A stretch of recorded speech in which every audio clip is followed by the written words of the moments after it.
You're listening to Deja.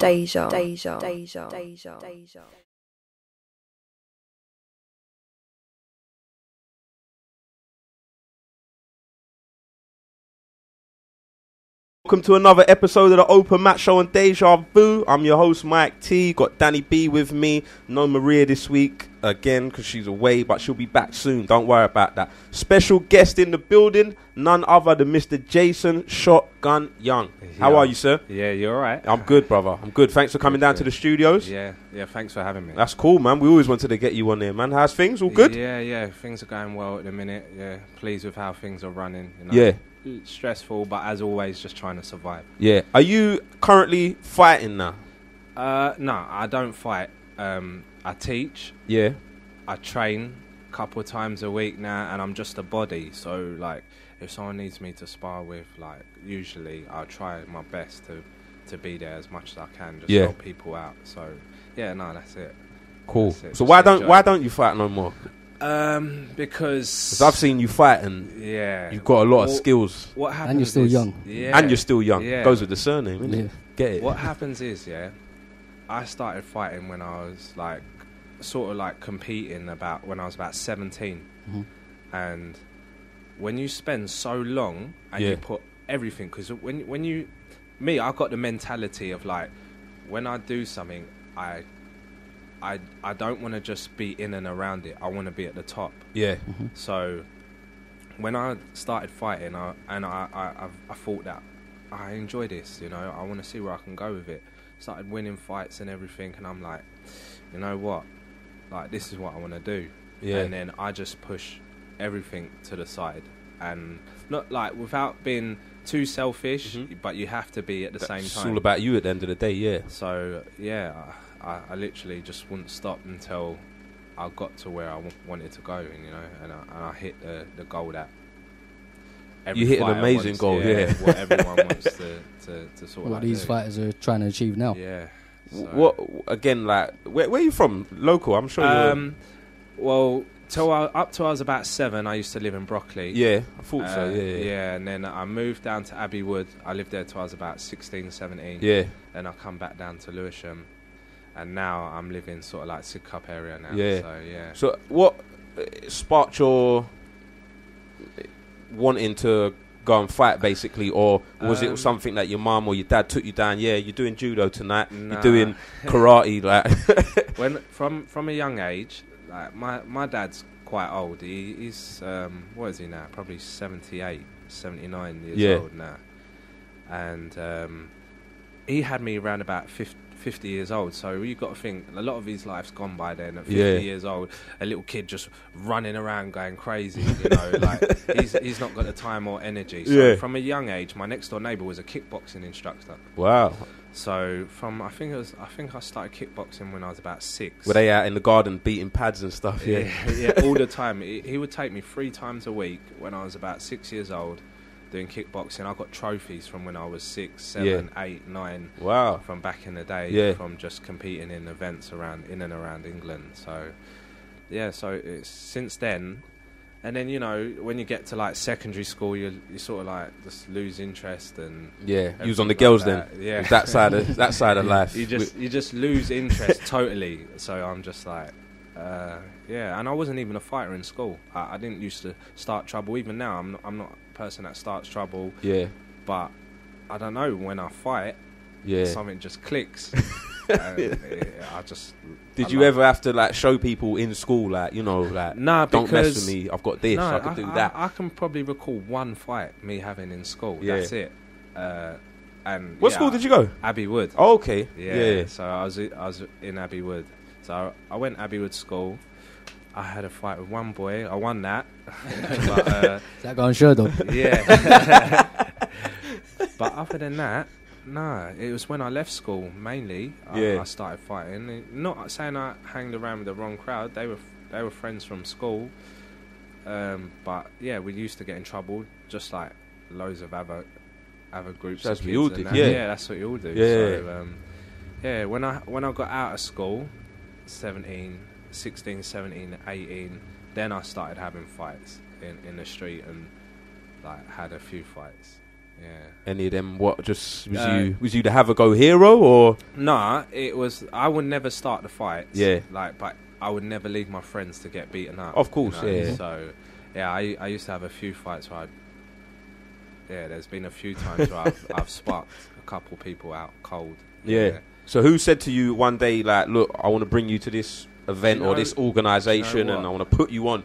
You got to go in there. When I was 17, I was working for a building company, and the same one I'm working for now. And I see Dave O'Donnell, and he was like... Shouts out to Dave, by the way. We had him on a couple of weeks ago. Yeah. Great guy, man. Great guy. Yeah, he's wicked. Bubbly. Very bubbly. I see a... what did he have? A Mercedes, and the number plate says something like Cage U. And this little stocky geezer got out, bald head, looked like a bit like a nutter, and I was just that. And I was always like quite fit, like used to like going gym and stuff like that, but really had no ambition, just working, smoking weed, like just usual suspects, them age, And I see Dave, and he was like, I was like, what does cage you mean? And he was like, I promote the cage fighting in England. And I was like, I heard of that. A guy called Lee Murray, because Rakia Murray was in my school. Yeah. And everyone used to say, your brother's like one of the hardest people in England. I used to be like, fuck is this? Like, your brother the hardest person in England and everything. And I said to him, I've heard of that Lee Murray. He's like, I'll get him fights and everything. And I said, like, how do I get into it? Like, can I train? And he was like, come down to my gym. 6 months later, I was a different person, Wow. Like, So who did you train with them times there? Was Dave O'Donnell. I was training at Elite with Ryan Robinson. Big up Ryan. Yeah, Ryan is a cool guy. Who was down there? Ed Smith, Mark Smith. Big up the Smith brothers. Chris Cummins. Luke Smith. Brad Pickett. Star-studded cast down there. Yeah. Tim Campbell.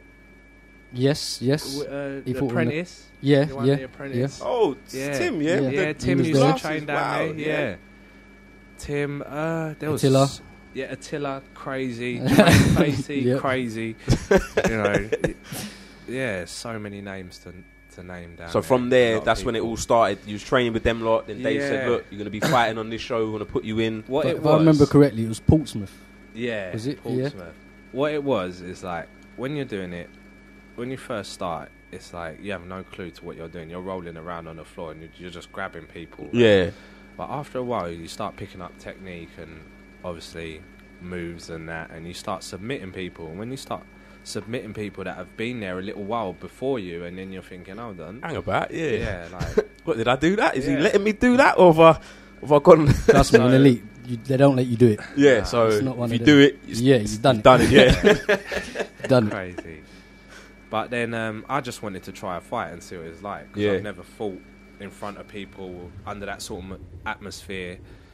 And like I done it. The buzz of winning in front of a crowd. Yeah. And it was a crowd down in Portsmouth because it's a small nightclub. Intimate. I bet it's one of them intimate compact, venues. Yeah.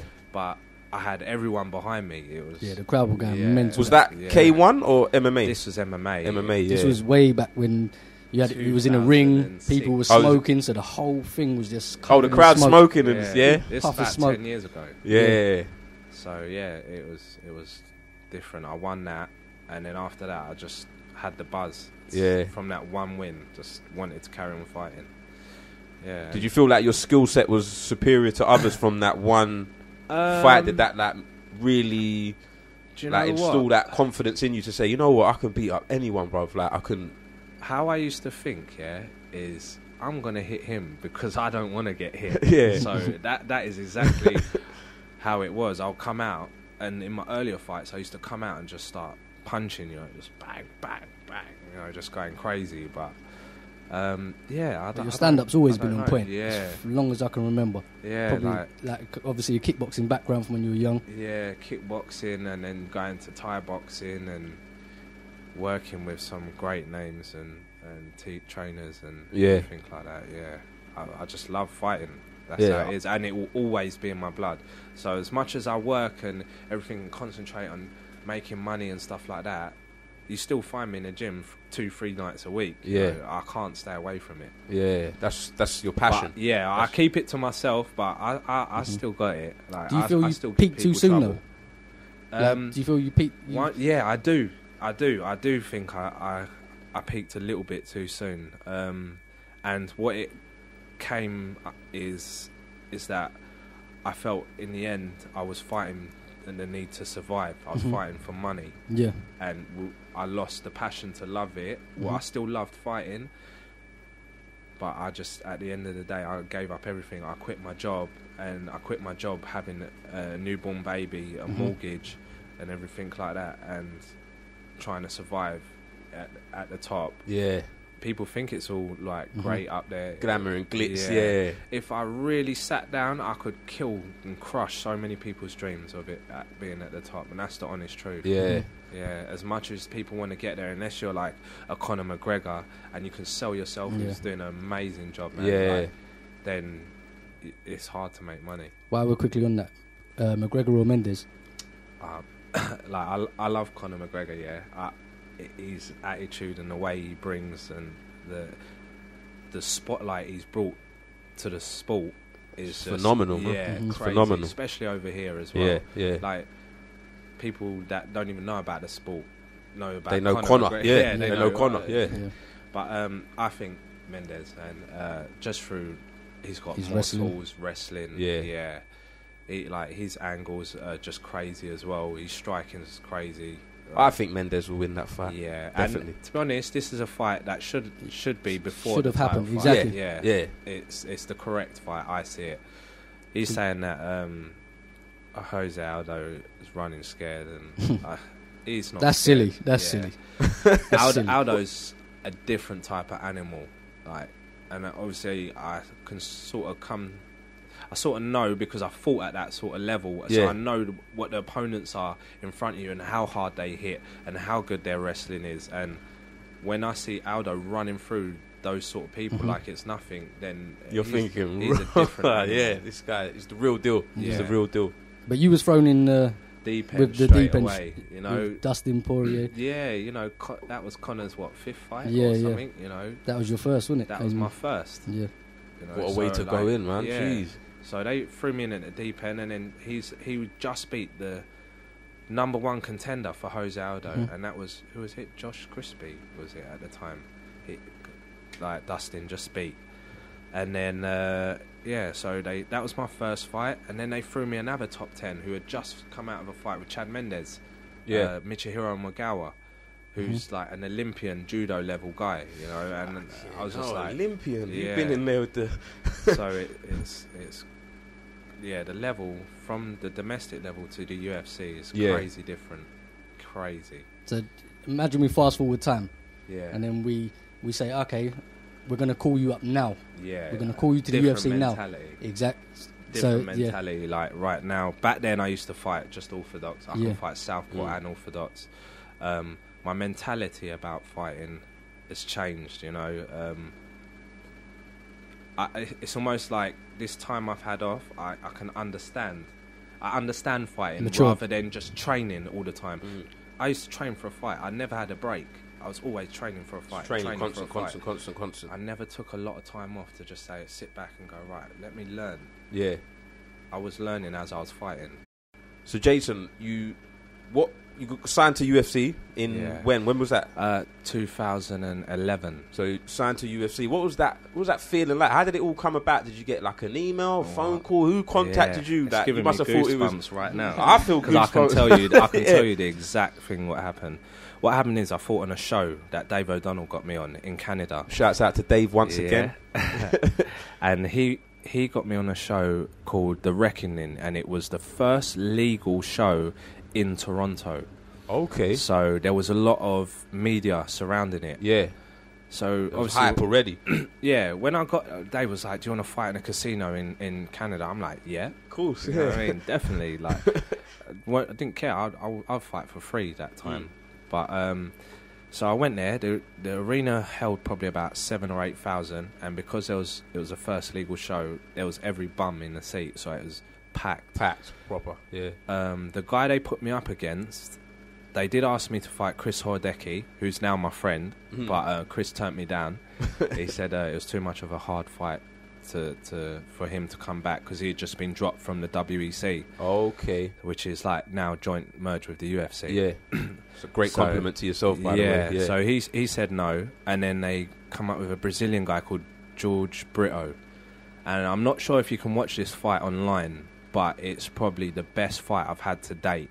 It was so back and forwards, I dropped him within seconds. He dropped me with a spinning back fist. I was spinning heel kicked him, and it was like a ninja fight. Yeah.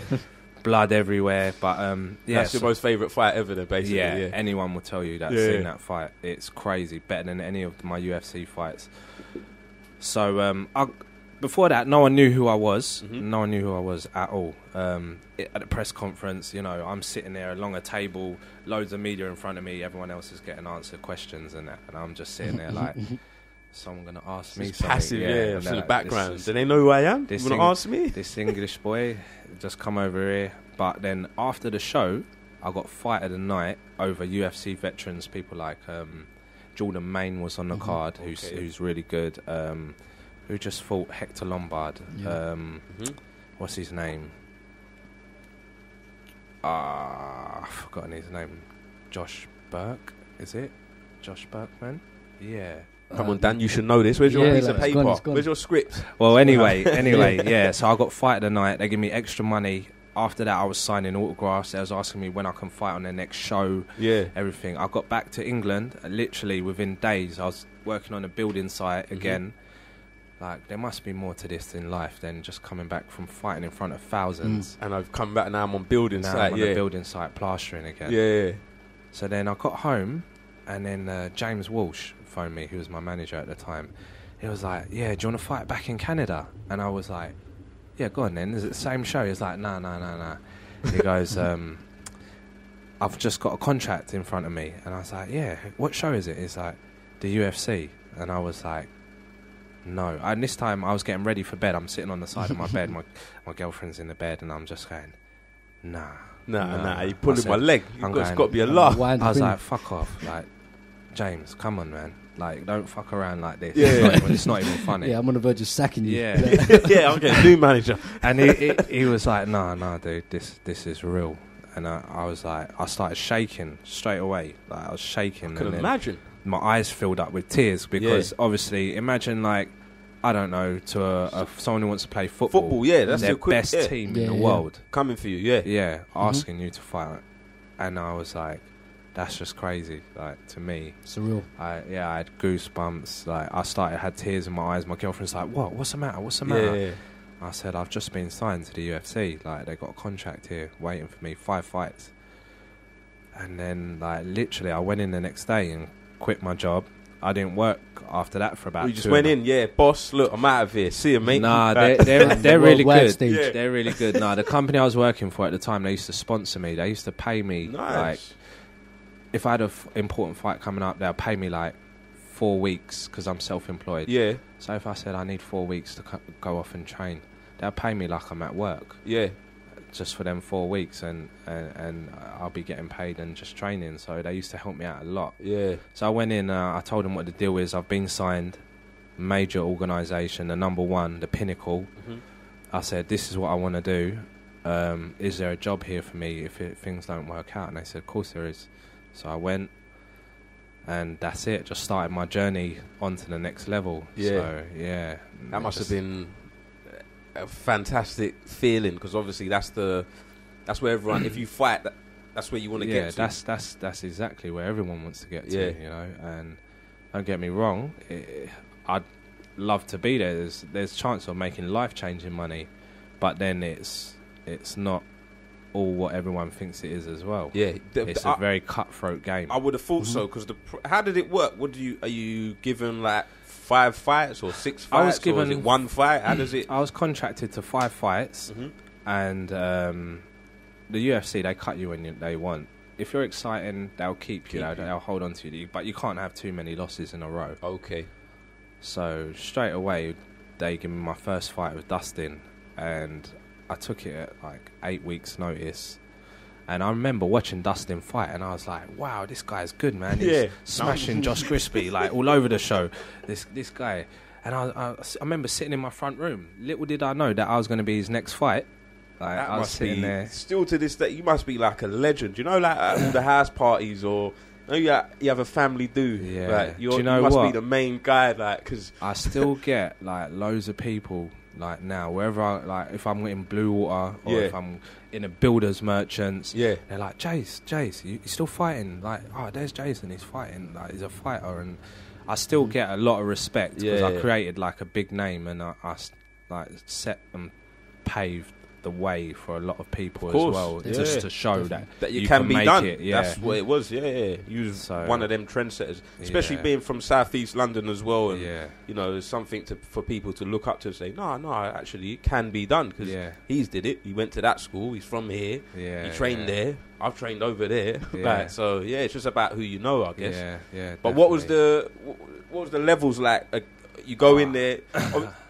Your first fight, UFC, you turn up, get the gloves, get everything, you turn up for the weigh-in. Like, does the nerves start kicking in? Is it still excitement? I was never too nervous before fights. I used to be quite happy because that's what I love doing. Why should I be down about something that I love doing? Like, So if you see me in the changing rooms, I'll be smiling. I remember Donald Cerrone is in my changing room at my first fight, and I'm...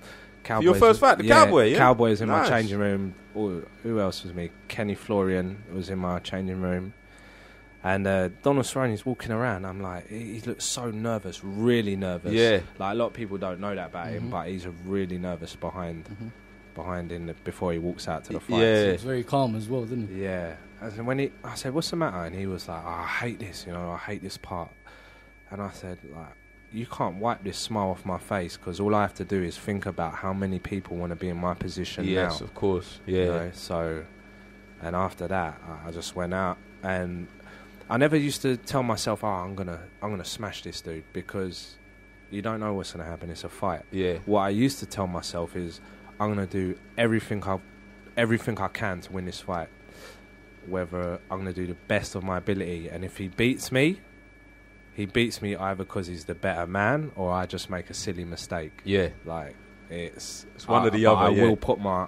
Like, everyone that's seen me fight knows that I don't go out there and play safe. Yeah. I used to go out and try to bang. I've got a message here from Dave O'Donnell regarding basically yourself, your fight career, etc. Okay, let's talk about Jason Shotgun Young. I first met Jason... on a building site. I was a contracts manager, and I saw this little young buck running around plastering. And sometimes you look at kids and thinking they're going to go the wrong way. So I took him aside and said, Jay, I think you need to come down and train with me. I do this thing called MMA. He'd never heard of it. But a couple of weeks later, the boy come down, absolutely loved it, took to it like a fish to water. He just moved onwards and upwards. A natural talent, with Jay, but a hard worker, and moved on to Titan, moved to the UFC. He's just always been a nice kid. That's all I can say about Jason. He's got a lovely wife, lovely baby, and he's just a real great all-round kid. And every time I see him, he's got a lovely little smile on his face. Jason Young, I love you. Shouts out to Dave. Yeah, he's a top guy. Yeah, really, he's nice. So let's take it back to when you first got signed to the UFC. Did you switch your training camps to abroad? Obviously you have to invest in yourself. So who pays for that? You sponsors? It was all out of my own pocket. Okay. Yeah, actually towards the end I had a paying sponsor who used to help me out massively. That Boller, like, he used to.